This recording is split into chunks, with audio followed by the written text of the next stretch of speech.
Good morning, everybody. Thank you very much for being with me and with us and for the invitations. Of course, as usual, it's a bit strange because I've been talking to my computer for the last 2 years, and I wish I could be physically with people, shaking hands and drinking coffee after that, chatting. But okay, at least I didn't increase my carbon footprint. So that's a good thing. So now let's go to the next slide. While we are talking now, there's a big event, as you know, in the COP26, where we have all these leaders in the world making pledges and taking big commitments. And I'm sure that we will have great commitment at the end, but what really matters now is to make sure that this commitment will turn into actions. So to prepare the COP, a number of organizations have prepared and updated their roadmap. And I have selected here 2 reports that I thought are very, very interesting in terms of content. One from the International Energy Agency and one from a coalition of organizations working on climate issue. And this roadmap indeed clearly shows that the science today is getting more and more robust to design the roadmap and to help society to deliver against net zero. And they are all built on more or less the same type of pillars for decarbonizations. Basically, they all recommend phasing out fossil fuel as soon as possible, with the idea that in 2050, there will be a remaining fossil fuel use for sectors that you can really not abate. Wind and solar will be a huge part of the energy mix. Up to 70% of the electricity generation will be coming from wind and solar. And also electrical mobility will be very big.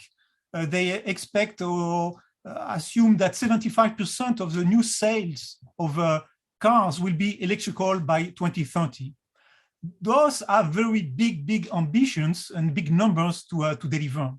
And then you have other solutions that play a role, but not as big, like bioenergy, energy efficiency, hydrogen-based, and of course, carbon capture and utilization and storage. And then also what we can do at all place as a consumer. And then in this scenario, in most of the scenarios that I've read, actually nuclear energy is playing a very little role, or just at 10% maximum.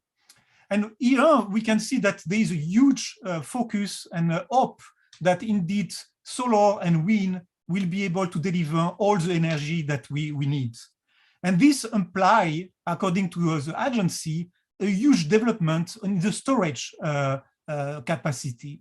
The International Energy Agency think that we need to build 20 gigafactories every single year until 2030 to be able to build up the storage capacity to deliver the transition that we need. And that, of course, has a huge implications on the mining of metals and rare earth to be able to deliver this technology.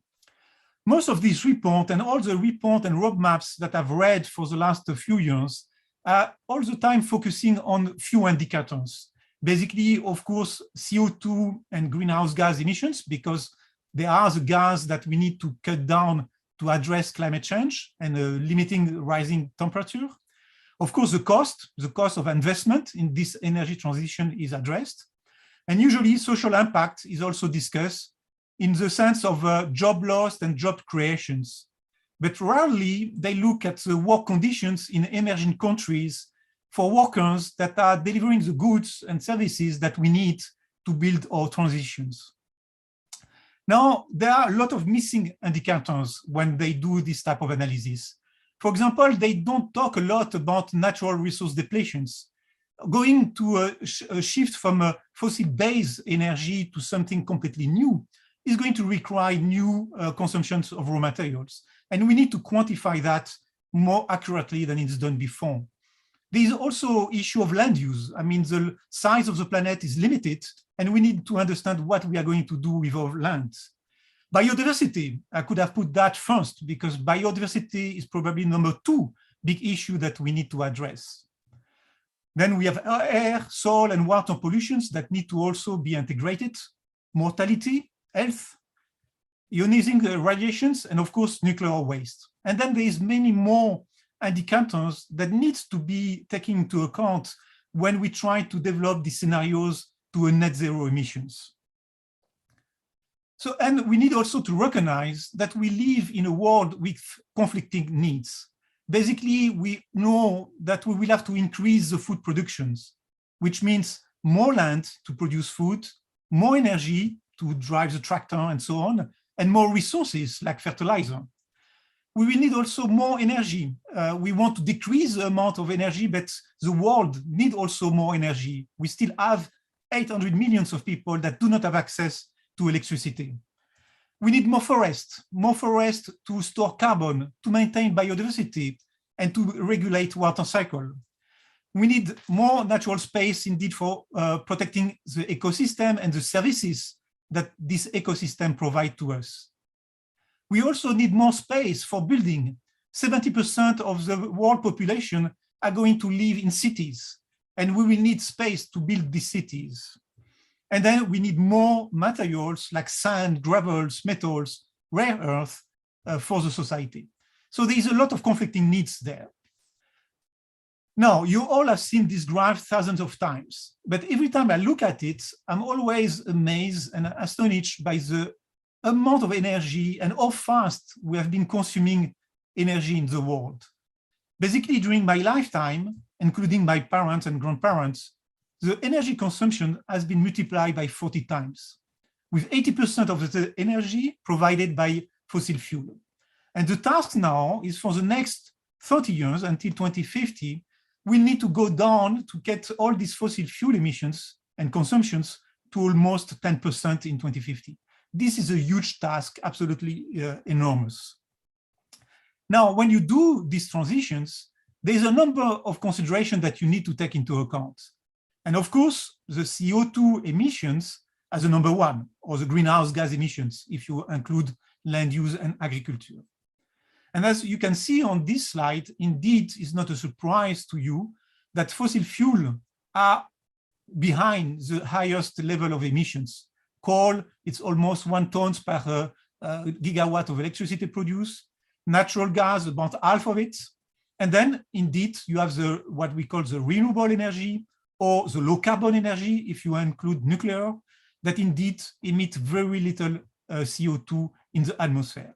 And here, these numbers are based on the full life cycle of each of these energy sources. So including the mining, when it's necessary, the use phase, the recycling, but also the waste handling, including the radioactive waste for nuclear. So that's one consideration. And of course, it makes sense that we go to renewable energy, solar and wind, because they emit very little CO2. Another consideration that we need to take into account, it's the density of the energy. So basically, how much energy we can get out of a square meter, per square meter. And it's not a surprise, actually, that we can see that we have used oil and gas because actually they are very dense energy. They are easy to extract, more or less. They are easy to transport, to use, and they provide by square meter a huge amount of energy.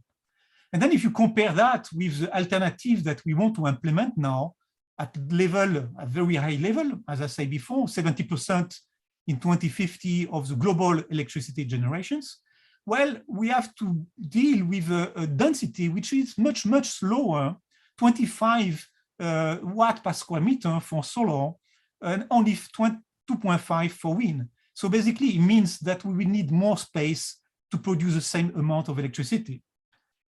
And to put that in perspective, if you look at the picture on the top right, this is the type of energy that we need to fuel and to provide the power for a dense populated area, like you see on these pictures, where during the day, at some time in the day, people are going to cook, to take a shower, to watch TV, and to heat the house. And basically, you need to provide to them 3,000 watts per square meter to be able to deliver what they need. And if you go at the picture on the below, where you have the traffic jam, this requires about 1,000 watts per square meter.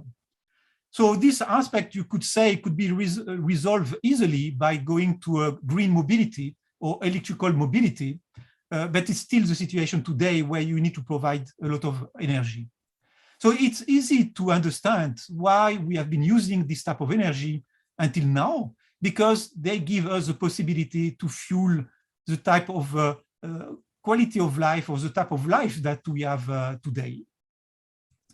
So that's the same idea that shows you in proportions the amount of space that is needed to produce the same amount of energy. So if we want to fuel our energy with biomass, then we will need a lot of space. If we want to get all our energy from wind, well, we also need quite some space, and so on and so forth. And you can see indeed that the space is quite different by the type of energy.